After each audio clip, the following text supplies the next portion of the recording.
তব কথামৃত তপ্ত জীবনাম কবিভিরিতাং কল্মষাপহাম শ্রবণমঙ্গলাং ভুবি গৃণন্তি যে ভুরিদা জনা।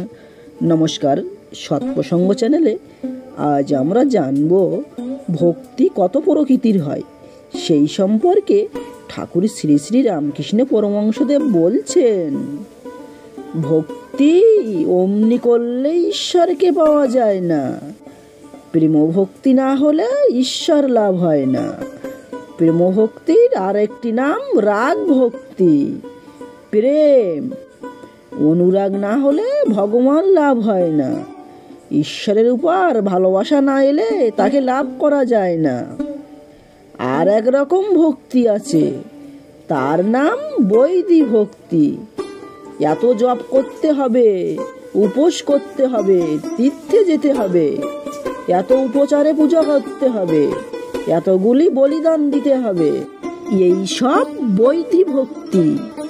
এসব অনেক করতে করতে ক্রমে রাগ ভক্তি আসে। কিন্তু রাগ ভক্তি যতক্ষণ না হবে ততক্ষণ ঈশ্বর লাভ হবে না। তার উপর ভালোবাসা চাই। সংসার বুদ্ধি একেবারে চলে যাবে, আর তার উপরে 16 আনা মন হবে, তবে তাকে পাবে। কিন্তু কারু কারু রাগ ভক্তি আপনা আপনি হয়, স্বয়ং সিদ্ধ। ছেলেবেলা থেকেই আছে, ছেলেবেলা থেকে ঈশ্বরের জন্য কাঁদে, যেমন প্রহ্লাদ। বিধির বাদীয় ভক্তি, যেমন হাওয়া পাবে বলে পাখা করা, হাওয়ার জন্য পাখার দরকার হয়। ভগবানের উপর ভালোবাসা আসবে বলে জপ তপ উপবাস। কিন্তু যদি দক্ষিণের হাওয়া আপনি বয়, পায়খানা লোকে বলে দেয়। ঈশ্বরের উপর অনুরাগ প্রেম আপনি এলে জপাদি কর্ম ত্যাগ হয়ে যায়। হরিপ্রেমে মাতোয়ারা হলে বৈদিক কর্ম কে করবে?